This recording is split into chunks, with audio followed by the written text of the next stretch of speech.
Ressurreição. Como foi bom hoje pela manhã estarmos aqui, celebrarmos a mesa do Senhor, um encontro muito precioso às 7 horas da manhã, como já é a tradição de nossa igreja, foi realmente um momento muito especial.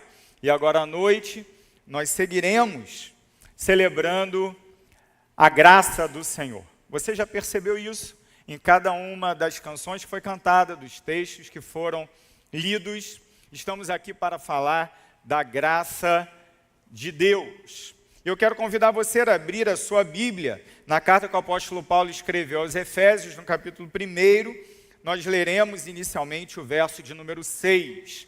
Efésios 1:6 é o nosso texto inicial para essa noite.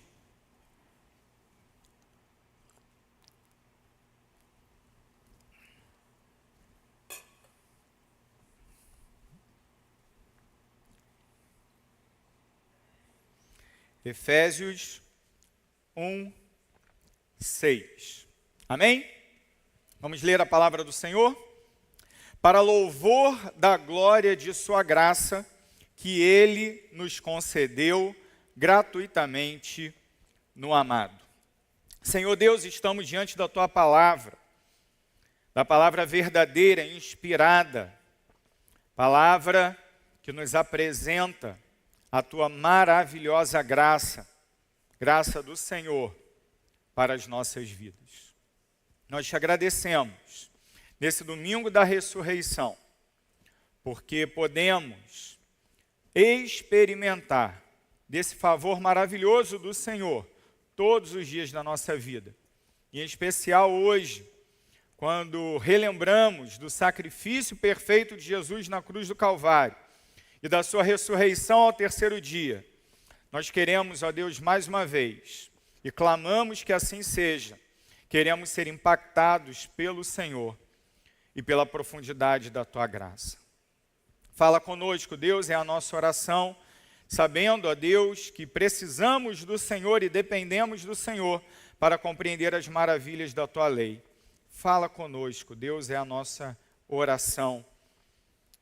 Fala conosco pela Tua graça, pela Tua misericórdia. Em nome de Jesus. Amém.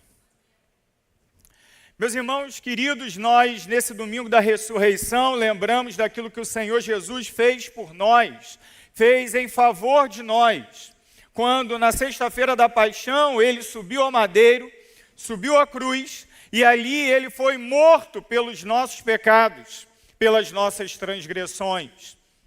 De fato, cumprindo a palavra do profeta Isaías, pelas suas pisaduras, pelas suas chagas, nós fomos sarados.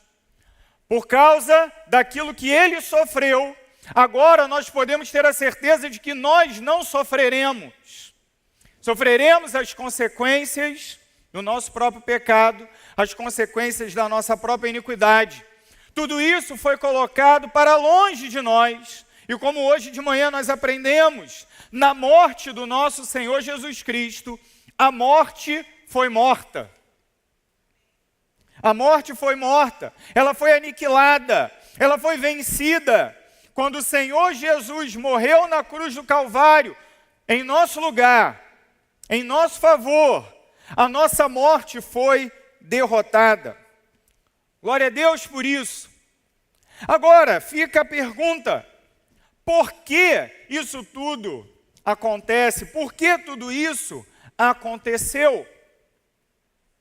Quando nós voltamos no texto mais conhecido da Escritura, João 3,16, nós aprendemos que, motivado por amor, Deus deu o seu Filho. Ele entregou como um presente para nós.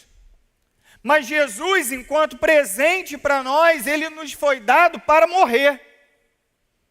Ele veio, viveu entre nós, como um de nós, experimentou a nossa realidade humana, Ele se revestiu da nossa natureza humana, e ali o Senhor Jesus se entregou. Se entregou não apenas na cruz, mas se entregou durante cada dia da sua vida nessa terra. Quando ele, conforme o apóstolo Paulo descreve em Filipenses capítulo 2, se esvaziou dos seus atributos, se esvaziou das suas prerrogativas divinas, não perdendo-as, mas deixando voluntariamente de utilizá-las para experimentar de fato a nossa verdadeira realidade. O Senhor Jesus, ele experimentou a nossa humanidade. Ele viveu como um de nós. Dessa maneira, ele se entregou dia após dia na sua encarnação. Ele se entregou por nós, chegando ao ponto de ser obediente até a morte, e morte de cruz. Deus amou o mundo, e a consequência desse grandioso amor foi ele se entregar por nós. Por que Deus nos ama? Porque Ele é amor. Rapidamente responderemos. Como Ele manifesta o seu amor? A palavra que responde essa pergunta é uma palavra muito simples: graça. Uma única palavra: graça. O que significa a palavra graça? Graça no Novo Testamento é uma das palavras de uma raiz muito frequente no Novo Testamento. A raiz para o verbo hairo, ou cairo, como alguns preferem pronunciar, ocorre 402 vezes no Novo Testamento, em 359 versos diferentes. Cognatos desse verbo, que significa literalmente alegrar-se, são hará, alegria, sinhairo, alegrar-se com, haris, graça, harizomai, dar livremente, harito, conceder favor ou abençoar, mas também aharistos, que significa ingrato. O a da negação, junto com haristos. Haristos é alguém agradecido, aharistos é um ingrato. Harisma, ou carisma, que significa dom, dádiva. Eucaristel, mostrar favor, dar graças. Eucaristia, gratidão, ação de graças. E eucharistos, agradecido ou grato. São várias as palavras e realmente nós não conseguimos passar muita porção de texto do Novo Testamento sem ler sobre a graça de Deus. Sem aprender um pouquinho mais acerca daquilo que Ele nos faz. O dicionário nos dá sentidos muito básicos para a palavra haris, favor, graça, ou alguém poderia também mencionar, e por que não, encanto, doçura, simpatia, favor não merecido, mas livremente outorgado, boa vontade, proteção, bondade, gratidão, graças, recompensa, galardão, um dom, manifestação da graça ou liberdade. Tudo isso está dentro do sentido dessa palavra tão preciosa, ainda que tão pequenina, na palavra de Deus. Graça. Muitas vezes a palavra graça no Novo Testamento, essa palavrinha grega, haris, na tradução grega do Antigo Testamento, traduz uma palavra belíssima. No hebraico, o hebraico hesed. O amor leal, o amor pactual de Deus, porque Ele está aliançado com o seu povo, Ele manifesta então ao seu povo o seu amor. É disso que o apóstolo Paulo fala nesse texto que nós lemos no início. Perceba que é um texto que nós só compreenderemos se lermos o contexto anterior e o contexto posterior. Mas eu quero, num primeiro momento, uma vez contextualizado o que é graça, explicado o que é graça, dar para você o tema dessa mensagem e da conversa que teremos nesses próximos minutos. Para louvor de sua graça. Para louvor de sua graça. Porque o Senhor Jesus Cristo foi à cruz? Para louvor de sua graça. Porque o Senhor Jesus foi ressuscitado ao terceiro dia? Para louvor de sua graça. Porque existe o plano da salvação e da redenção? Para o louvor da sua graça.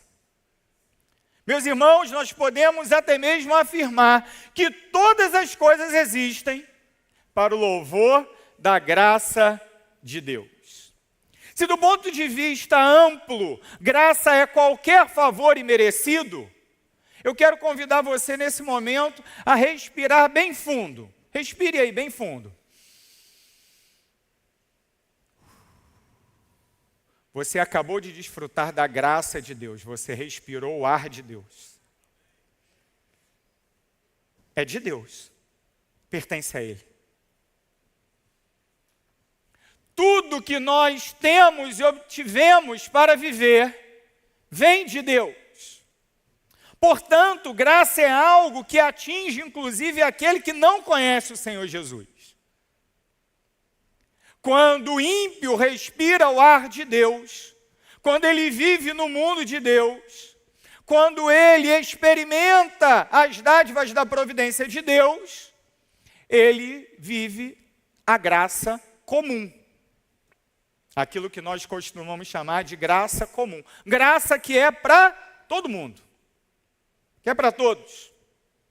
Porém, aqui no capítulo 1, o apóstolo Paulo, ele fala de uma graça especial, de uma graça que não é a graça comum, mas é uma graça que salva, a graça salvadora.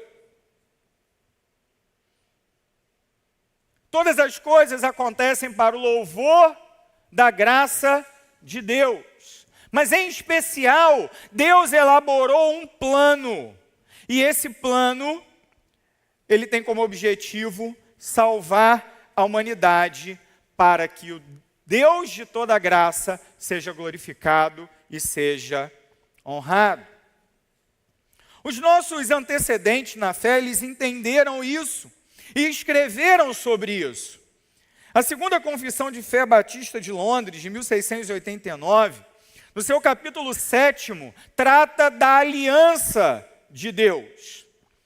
E em 3 parágrafos, a confissão afirma o seguinte: a distância entre Deus e a criatura é tão grande que, embora as criaturas racionais lhe devam obediência como seu Criador, nunca poderiam ter alcançado a recompensa da vida, senão por alguma condescendência voluntária da parte de Deus, que ele se agradou em expressar por meio de aliança. Traduzindo, o homem não vai se salvar. Ele não vai conseguir. Ele precisa de Deus. Ou Deus age em favor da salvação do homem, ou todos nós estávamos e estaremos perdidos. Sem a graça de Deus, não há esperança. Segundo parágrafo. Ademais, tendo o homem trazido sobre si mesmo a maldição da lei, por sua queda, aprouve ao Senhor fazer um pacto de graça, no qual ele oferece livremente aos pecadores a vida e a salvação por meio de Jesus Cristo, exigindo deles a fé nele, para que eles sejam salvos. E prometendo dar a todos os que são ordenados para a vida eterna o seu Espírito Santo, para torná-los dispostos e capazes de crer. Resumindo, o segundo parágrafo, Deus, desde os tempos eternos, estabeleceu um plano chamado Pacto da Graça, esse é o nome que os teólogos dão, e esse Pacto da Graça estabelece então a possibilidade do homem que não pode se salvar pelas suas obras, ser salvo pelas obras de outro, e receber essa salvação exclusivamente por meio da fé em Jesus Cristo. Não há outro caminho, somente a fé. Essa fé não é uma obra nossa. Não é algo que nós fazemos porque a gente acha legal ou porque a gente pode. Não. A obra da fé no nosso coração, da fé plantada em nosso coração, é obra do Espírito Santo. Ele opera essa obra em nós. O Espírito planta a fé no nosso coração, de modo que não sobre nada como mérito nosso. O apóstolo Paulo trata disso no capítulo seguinte. É só você folhear sua Bíblia, ou talvez esteja na mesma página, e ler o verso 9 do capítulo 2. Não por obras, para que ninguém se glorie. A salvação não pode ser feita pela minha e pela sua obra, porque nós já somos incapazes de alcançar o padrão elevado de Deus. Nós não alcançamos.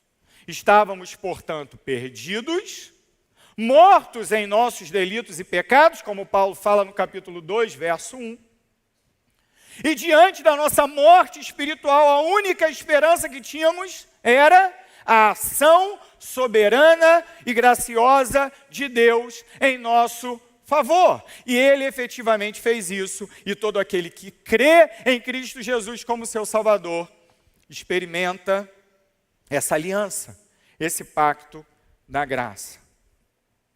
Terceiro parágrafo nos leva de volta a Efésios, capítulo 1. Terceiro parágrafo do capítulo 7 da Confissão de Fé de Londres, de 1689, diz o seguinte: esse pacto é revelado no Evangelho. Primeiramente, a Adão na promessa de salvação pela descendência da mulher, Gênesis 3,16. E depois, por etapas sucessivas, até que a sua plena revelação foi completada no Novo Testamento. E é fundamentado naquela transação pactual eterna que houve entre o Pai e o Filho para a redenção dos eleitos. E é somente pela graça desse pacto que todos da posteridade do caído Adão, que já foram salvos, obtiveram a vida e a bem-aventurada imortalidade. O homem é agora totalmente incapaz de ser aceito por Deus naqueles termos em que Adão permanecia em seu estado de inocência. Mais uma vez, explicando e resumindo, podemos receber o Evangelho de Cristo Jesus, porque antes mesmo de Deus estabelecer um pacto comigo e com você, Ele estabeleceu um pacto entre Ele mesmo. O único Deus que subsiste em três pessoas, Pai, Filho e Espírito Santo. Antes de haver mundo, estabeleceu um plano, um projeto, uma aliança, de que a Trindade Santa enviaria o Filho para morrer no meu e no seu lugar, pagar o preço do meu e do seu pecado, e assim efetuar a nossa salvação. Às vezes, queridos, nós tendemos a pensar que o ato de graça de Deus é um acidente ou um plano B. Deus, ele não tinha muita saída, ele olhou espantado e perplexo para aquilo que Adão havia feito no Éden. Alguns pensam assim. E ali olhando e falou: Adão, o que você fez, meu filho? Não era isso, não era para você ter feito isso. E aí ele pensou, naquela hora, o que eu vou fazer com esses caras? Eu tenho o direito de matá-los instantaneamente. Você lembra? No dia que dela comerdes, certamente morrerás. Lembra disso no Gênesis? Não era esse o combinado de Deus com Adão? Mas não é isso que Deus faz. Aí alguns vão pensar, então naquela hora ele teve a ideia. Naquela hora, Deus chegou a uma conclusão. Já sei, vou fazer um plano B. Eu sou todo amor, esses caras estragaram tudo, eu vou dar um jeito de consertar a grande besteira que eles fizeram. Eu vou um dia mandar meu filho para morrer no lugar desses caras aí. Você acha que foi isso? Que Deus é esse, que Deus pequeno é esse, que muitas vezes ocupa a imaginação de algumas pessoas, que está suscetível às mudanças de direção da humanidade. Um Deus assim não seria soberano, concorda? Quem é soberano, segundo essa tese, segundo essa visão? O homem que manda. O homem olhou toda a criação perfeita de Deus e falou, eu decido estragar tudo isso aí, vou estragar e não quero saber. E aí ele foi e pecou. Deus que se vire então para consertar. Meus irmãos, nós não somos soberanos, soberano é Deus. Você acha que Deus não sabia que o homem ia pecar? Você acha que Deus foi pego de surpresa? É isso mesmo? Claro que não. Se você ainda tiver alguma dúvida, você pode ir lá em 2 Timóteo 1,9, por exemplo, quando Paulo escreve o seguinte, que nos salvou, Jesus que nos salvou e nos chamou com santa vocação, não segundo as nossas obras, mas conforme a sua própria determinação. Note, determinação e graça que nos foi dada em Cristo Jesus. Quando? Antes dos tempos eternos, antes de Adão pecar.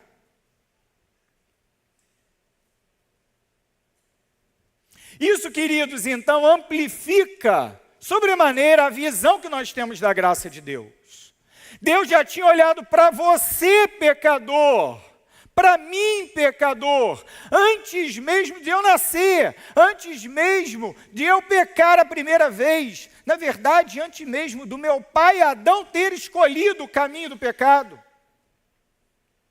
Deus já havia nos amado, Ele já havia olhado por nós, Ele já havia determinado um projeto, um pacto, uma aliança para efetuar a nossa salvação. E é sobre isso que Paulo fala, e diante dessa realidade ele exulta. Volte ao verso 3. Capítulo 1, verso 3. Bendito seja o Deus e Pai de nosso Senhor Jesus Cristo, que nos abençoou com todas as bênçãos espirituais nas regiões celestiais em Cristo. Porque Deus nos escolheu nele antes da criação do mundo para sermos santos e irrepreensíveis em sua presença.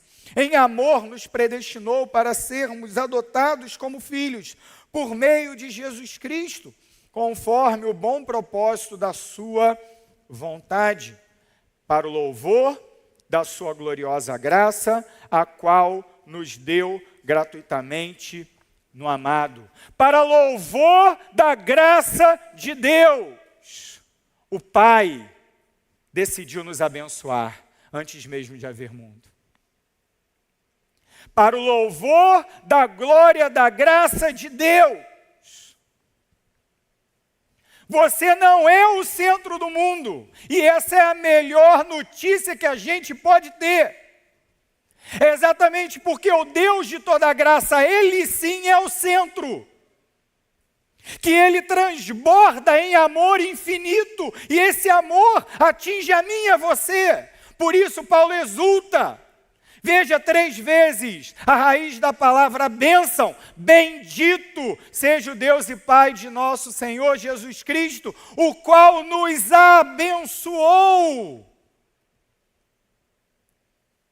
Nós dependemos totalmente das bênçãos daquele que é bendito, daquele que é grande. A raiz que aparece aí no verbo abençoou, o qual nos abençoou, com toda sorte de bênçãos espirituais. E por isso, Paulo afirma que o Pai é bendito. Essa raiz significa literalmente emitir ou proferir uma palavra boa. Uma palavra boa. E nós podemos nos abençoar, não é verdade? E assim fazemos. Nossos filhos saem de casa, nós os abençoamos, não é? Esperando que Deus os proteja. Uma pessoa amada é encontrada, uma pessoa querida, nós a abençoamos. Como irmãos em Cristo, nós nos abençoamos. Mas existe uma grande diferença entre a palavra de bênção, a palavra boa, a palavra de bondade, a palavra que deseja o bem, proferida por mim, e a palavra de bênção proferida por Deus. Existe uma grande diferença. Não é à toa que nós, pais, costumamos dizer para os nossos filhos o quê? Deus te abençoe. Não é?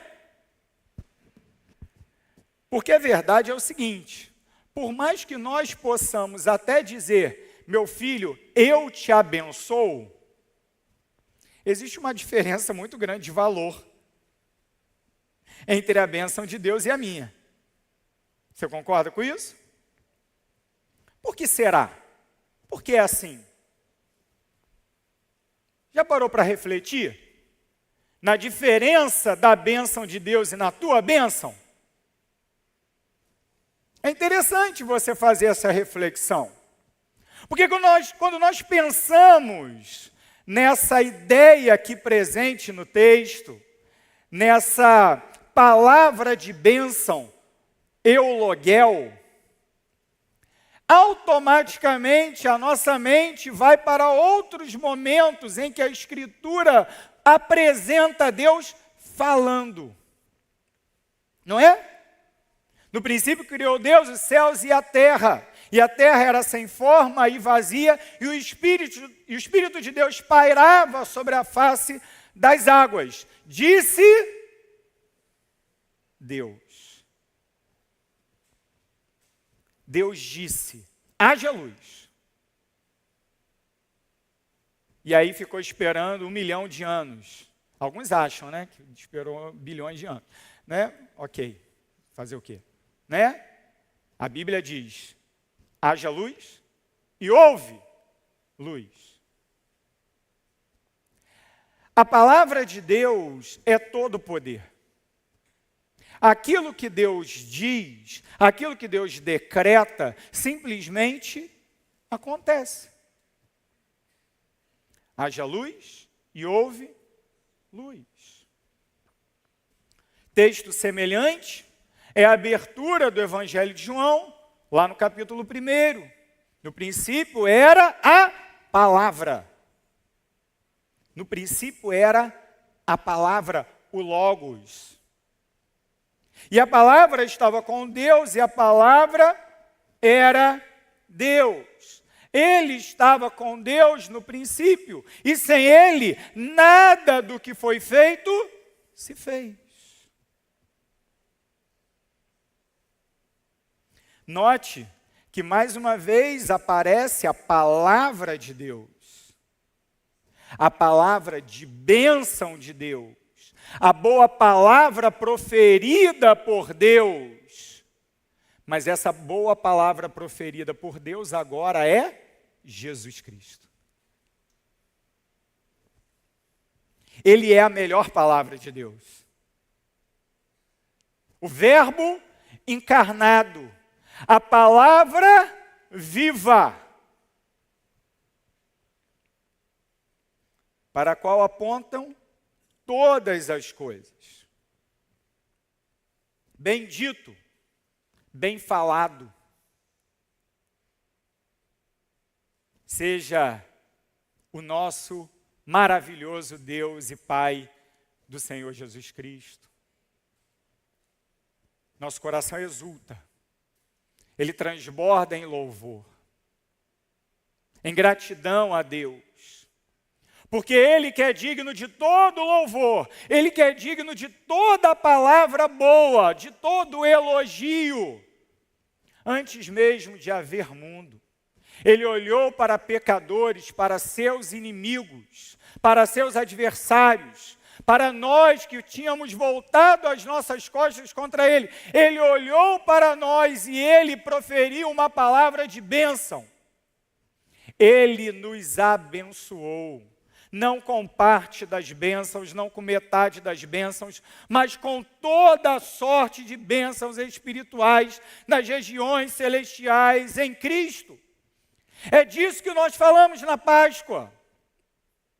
Um Cristo que morreu pelas nossas transgressões e que ressuscitou ao terceiro dia pelas nossas transgressões, conforme previsto e determinado na Escritura Sagrada do Antigo Testamento. E mais, conforme decretado pela Trindade Santa, antes mesmo de haver mundo. Meus irmãos,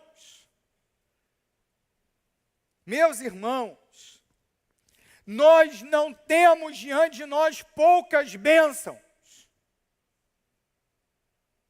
Nós temos por nós todas as bênçãos. Que bênçãos são essas? O que o Pai havia determinado antes da criação do mundo. Veja, verso 4. Deus nos escolheu nele antes da criação do mundo para sermos aquilo que deveríamos sempre ser, santos e irrepreensíveis em sua presença. Aquilo que Deus criou Adão para ser no início, Ele determinou que nós sejamos. E uma vez que Ele determinou, não há quem possa resistir a esse propósito. Em amor, nos predestinou para sermos adotados como filhos por meio de Jesus Cristo, conforme o bom propósito da sua vontade. Tem gente que assusta com essa palavra, ela está na Bíblia mais de 20 vezes, não tem como tirar. Não tem como tirar, é só crer. Pastor, mas eu quero entender. Você está querendo entender o que não dá para entender. Eu e você não alcançamos a dimensão do tempo de Deus. Enquanto eu e você estamos na história, experimentando a história como uma linha, princípio, meio e fim, Deus olha todas as coisas como se fosse um ponto. E essa é uma comparação bem limitada. Mas é o máximo que eu consigo fazer para te ajudar a ilustrar isso daqui. Aquilo que eu e você enxergamos como uma linha de continuidade, Deus vê como um ponto. Ele já sabe tudo, Ele tem conhecimento de tudo, Ele vê tudo completo, perfeito e terminado. Se assim não fosse, Ele não seria Deus soberano. Como encaixar então as minhas ações, as escolhas das minhas ações? É muito difícil encaixar, mas nós devemos crer, porque a Bíblia também diz que nós escolhemos e somos responsáveis. Toda vez que eu peco, eu escolhi pecar. Mas graças a Deus que me revela que toda vez que eu acerto, que eu vivo em santidade, que eu ando conforme o plano de Deus, eu não tenho o direito de cometer algo que vai estragar a minha boa ação, um pecado que vai atrapalhar a minha vida de santidade, que é o pecado do orgulho espiritual. Por quê? Porque foi Ele quem determinou, antes mesmo de haver mundo, que eu fosse santo e irrepreensível. A santidade é decreto de Deus. Ela vai acontecer na vida do crente, querendo ele ou não. Na verdade, ele nunca vai não querer. Se ele não quiser, se ele resistir a uma vida de santidade, se ele for na direção oposta ao projeto de santidade de Deus, isso é um sinal de que provavelmente ele nunca conheceu a salvação de Jesus Cristo. Nós falamos sobre isso algumas semanas atrás aqui, na série de 2 Pedro. Agora perceba, essa eleição essa predestinação, ela nos coloca num relacionamento especial, num relacionamento diferente. Um relacionamento que só é experimentado por aquele que crê em Cristo Jesus. E aí entenda, querido, não tente fazer a parte de Deus. Entenda que Deus já fez a sua. Eu quero entender a predestinação. Você quer entender a predestinação? O Espírito Santo te chama a crer.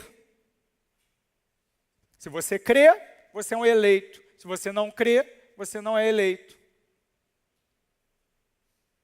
Se você crê e é eleito, você é filho de Deus. Adotado por Deus. Um filho recebido por Deus. E para que isso? Para que você viva, então, uma cartaz emocional, se ponha em muitas lágrimas, quase que numa histeria, porque agora você entende que é o centro do coração de Jesus, é isso? Claro que não. Se você ouvir isso na internet, apaga. Não é por causa de você. É por causa de Deus. Para que o seu amor seja exaltado, Ele mandou o seu Filho para resgatar você. Para nos resgatar. Você reconhece a grandiosidade do amor de Deus?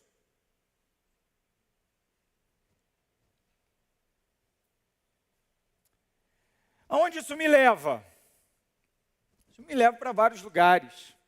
E o primeiro lugar é, eu tenho um Pai que é todo poderoso, que é todo amor, que é toda graça, que é toda misericórdia, que me recebe em seus braços. Não porque eu mereça, mas porque Ele é assim. Não porque eu tenha feito algo para conquistar o amor de Deus, mas porque simplesmente Ele decidiu me amar. Ele nos adotou. Ele nos recebeu em sua família. Ele nos acolheu em seus braços. E aquele que o Pai recebe, jamais será lançado fora. Ler essa palavra me faz exultar, assim como Paulo, porque eu sei nos braços de quem eu estou seguro. E eu sei que Ele não é um Deus feito segundo a minha imaginação ou a minha imagem e a minha semelhança. Pelo contrário, eu é que fui feito à sua imagem e à sua semelhança.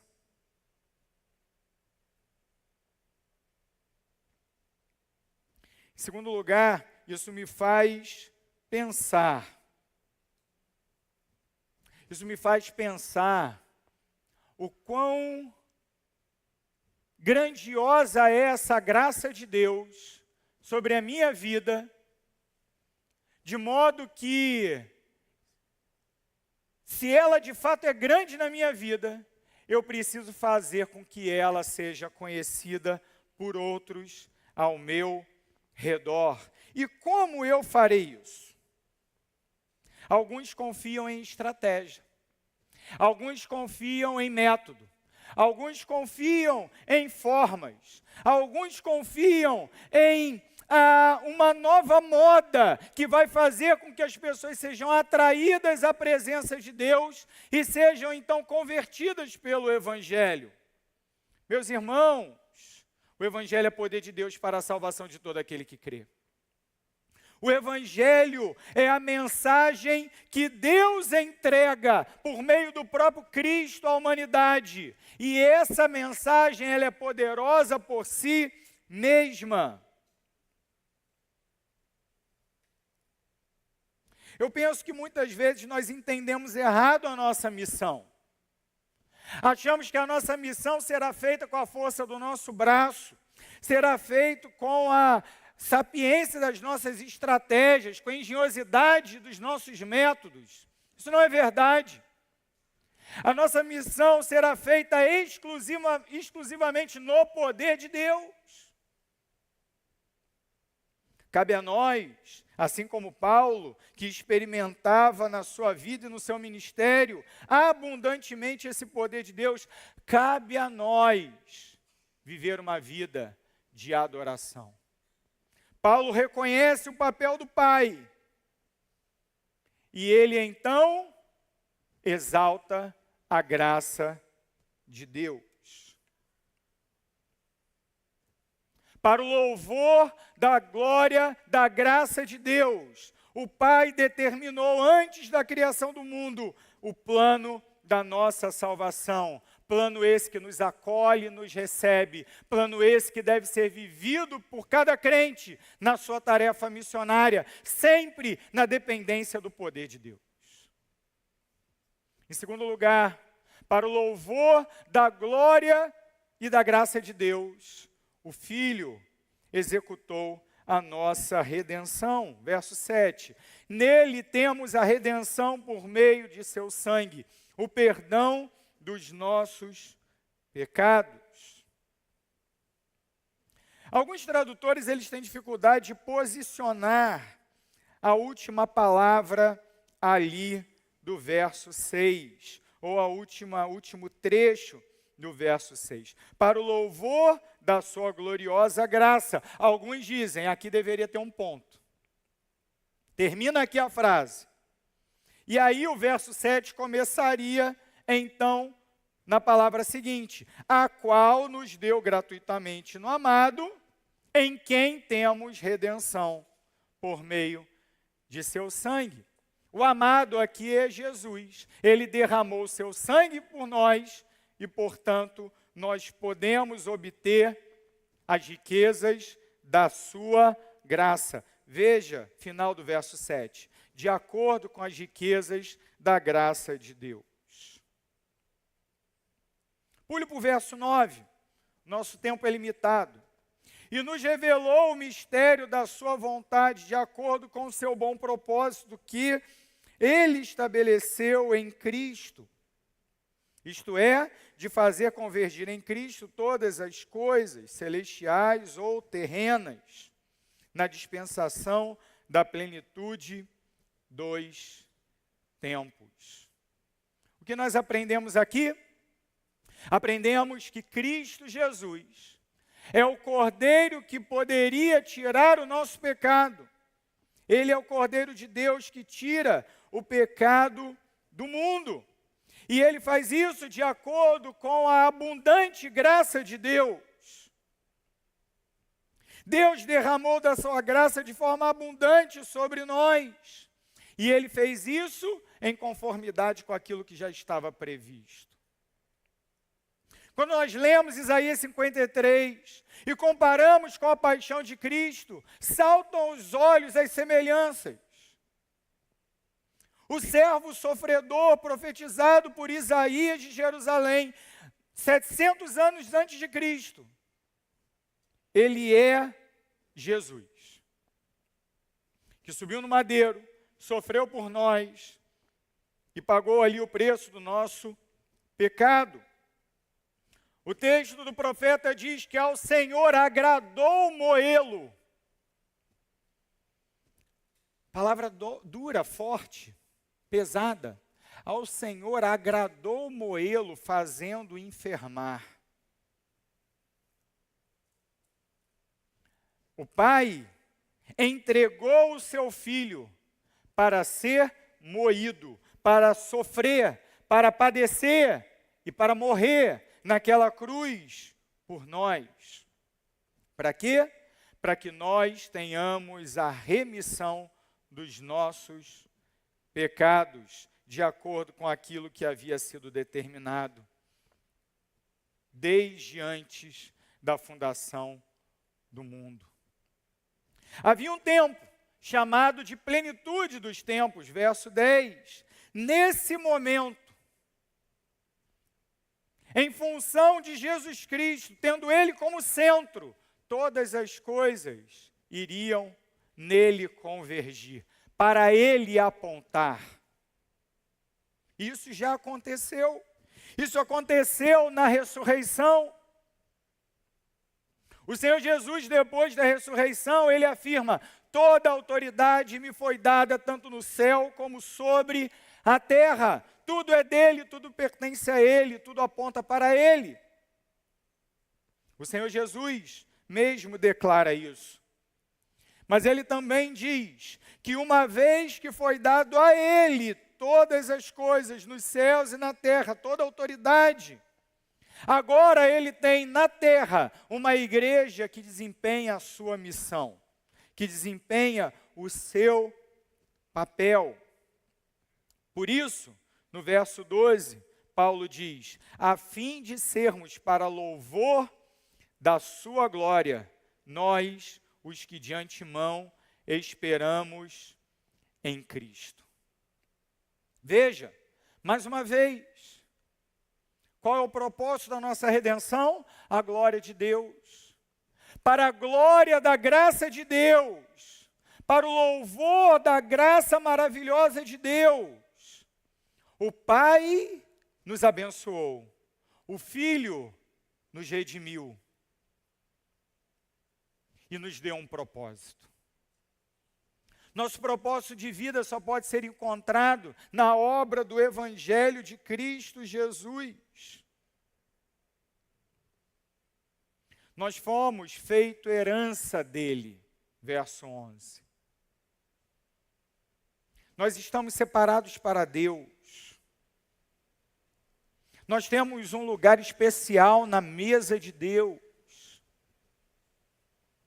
Nós somos abençoados nas regiões celestiais, com o objetivo de vivermos aqui de maneira que glorifique ao Senhor. Para isso, nós existimos, para honrarmos o Senhor, para o louvor da gloriosa graça de Deus. Cristo nos separou, Cristo nos purificou, Cristo nos lavou, para que nós propaguemos com a nossa vida, com a nossa santidade, com a nossa postura, com as nossas atitudes, quem Ele é. 1 Pedro 2:9. Vós, porém, sois raça eleita, sacerdócio real, nação santa, povo de propriedade exclusiva de Deus, a fim de proclamardes as virtudes daquele que vos chamou das trevas para a sua maravilhosa luz.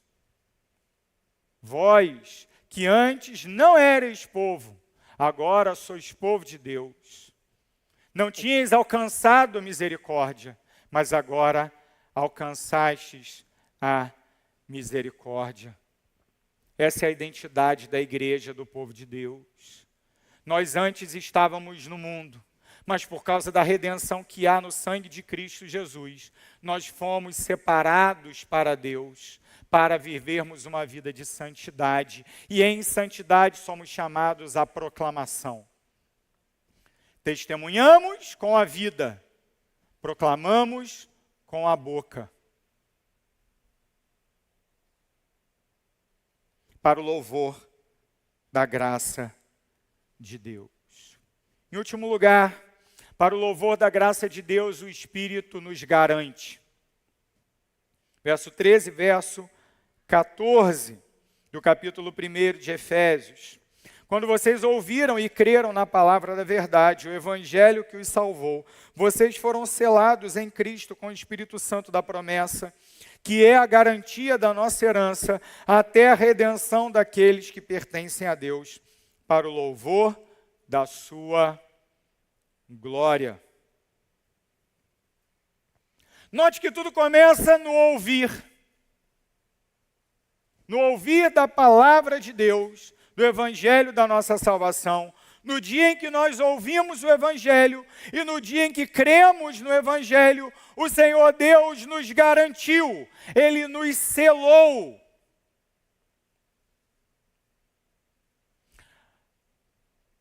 O Espírito Santo nos foi dado como penhor. Estamos selados pelo Espírito. E o Espírito Santo é a garantia de que o Senhor não nos rejeitará até o dia do resgate da sua propriedade. O penhor representa a garantia mais fiel que alguém pode dar. Quando alguém entrega um bem em penhor, quando alguém penhora um bem, ela não apenas diz, se eu não pagar, o bem é seu. Ela diz, o bem vai ficar com você, enquanto eu não vier resgatar o meu bem. Isso é o penhor. Quando você penhora algo, você só o tem de volta no dia do resgate. E por que Paulo usa essa figura? Porque o Espírito Santo nos é dado, somos batizados pelo Espírito, somos selados com o Espírito, recebemos dons do Espírito, somos habitação do Espírito, e assim seremos até o dia do resgate da propriedade de Deus. O Espírito nos garante até a consumação da nossa salvação. Para quê? Para o louvor da sua glória. Temos um Pai que nos acolhe. Temos um Cristo que nos resgata e nos dá propósito. Temos um Espírito que ouve as nossas orações e que se move em nós, entre nós, mesmo nos dias mais difíceis, ainda que por gemidos inexprimíveis. O Espírito que habita em nós, ele nos garante apesar de nós, porque na nossa jornada muitas vezes tropeçaremos e cairemos. Mas o Espírito do Senhor estará em nós, nos reerguendo, porque o Senhor não se cansa dos nossos recomeços. Isso é graça. Um favor que nós não merecemos, mas que baseados nesse amor, o Pai nos separou e nos abençoou. O Filho nos redimiu e nos lavou com sangue. O Espírito nos selou e nos garante até o final. Nesse domingo de Páscoa, domingo da ressurreição, nós viemos até aqui para louvar a graça de Deus. E louvando essa graça, nós viemos também reafirmar diante do Senhor, Deus, a tua graça nos basta. Você está fraco espiritualmente? Você está em crise? O apóstolo Paulo certa vez também estava. Ele tinha um tal de um espinho na carne que ninguém sabe o que era. O que a gente sabe é que aquele espinho incomodava ele profundamente. Trazia tristeza ao seu coração. Trazia amargura. Talvez aquele espinho o conduzisse a uma verdadeira depressão espiritual. E por 3 vezes, aquele grande homem de Deus clamou ao Senhor intensamente, que retirasse o espinho da sua carne.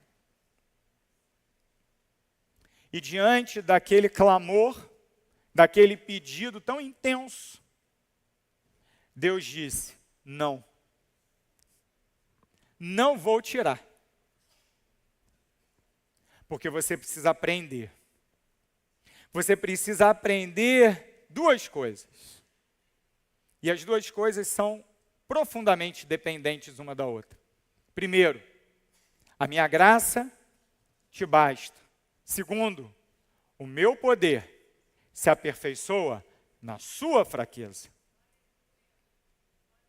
A gente muitas vezes menciona isso, né, essa passagem. O poder de Deus se aperfeiçoa na fraqueza. Mas a gente gosta de ver o poder de Deus se aperfeiçoar na fraqueza do outro, né? Na doença do outro, na depressão do outro, no problema financeiro do outro. Perceba que aqui o texto está falando da experiência pessoal daquele homem de Deus. Eu quero convidar você a responder à ressurreição. Responder a essa graça tão maravilhosa que nós recebemos do Senhor Jesus. Com entendimento e um compromisso verdadeiro diante dessas duas verdades. Primeiro, dizer ao Senhor nessa noite, Senhor, para mim, não é para o meu irmão do lado não, para mim, a tua graça basta. Quando eu tiver tudo, a graça basta, quando eu tiver nada, a graça basta. Quando eu estiver bem, a tua graça basta. Quando eu estiver muito mal, a graça basta. Quando eu estiver no leito de hospital, a tua graça me basta. Ou se eu estiver no topo da pirâmide, honrado pelas pessoas, a tua graça que será suficiente. Não o reconhecimento das pessoas. Muitas vezes na bonança é mais difícil depender da graça de Deus. Quando está tudo bem, a gente logo fala, né? Meritocracia.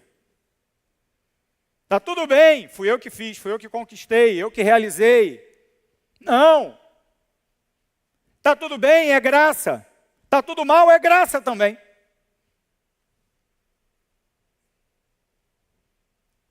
A graça do Senhor me basta. Você pode dizer isso nessa noite? A graça do Senhor me basta. Na primeira pessoa do singular, me basta. Segundo lugar, Senhor, que o teu poder se manifeste na minha fraqueza. Talvez você tenha vindo até esse lugar pensando, Deus, eu não tenho nada. Estou no mato sem cachorro. Estou numa situação complicada. Estou sofrendo. Passo por circunstâncias, por pensamentos que ninguém tem nem ideia. E ao final dessa mensagem, o desafio de Deus para o teu coração é que o poder de Deus se manifeste na tua fraqueza. Eu não digo com isso que não desejo que o seu problema seja resolvido. Desejo que seja. Mas a melhor resposta que Paulo pôde receber quando ele pediu para que o espinho da carne fosse arrancado foi: o meu poder se aperfeiçoa na fraqueza. Essa foi a melhor resposta que ele poderia receber. A melhor resposta que Jó poderia receber ao seu processo de sofrimento, de perda, não foi ter tido os seus bens restituídos em dobro, lá no final, seus filhos, lá no finalzinho do texto. Na verdade, aquele finalzinho do texto é só um detalhe. O ápice do texto é quando Jó reconhece a soberania e a grandiosidade de Deus, quando ele afirma: bem sei que tudo podes, que nenhum dos teus decretos pode ser frustrado. E diante desse reconhecimento profundo, ele pode exultar: antes eu te conhecia só de ouvir falar, mas agora os meus olhos te veem. Não tente ser forte no lugar de Deus, senão os teus olhos não verão o Senhor. Reconheça a sua fraqueza e clame para que Deus, por sua infinita graça, que é suficiente, que Deus manifeste na sua vida o seu poder. Você quer viver isso? Então vamos cantar juntos essa última canção. Canção que nossos irmãos já prepararam. E se você quer responder dessa forma, a palavra do Senhor nessa noite, eu quero convidar você a cantar de pé essa canção. Dizendo a Deus: Senhor, cheguei fraco, cheguei pequenininho, e eu quero sair menor ainda, porque importa que o Senhor cresça e eu diminua. Senhor, eu quero experimentar uma graça que seja suficiente. Não quero mais depender das coisas desse mundo. Não quero mais viver correndo atrás da minha autoestima. Não. Eu quero viver exclusivamente para o louvor da glória da tua graça. Louvando ao Pai, Deus de toda misericórdia, de toda bênção. Louvando ao Filho, o dono da nossa salvação, autor da nossa redenção. Louvando o Espírito,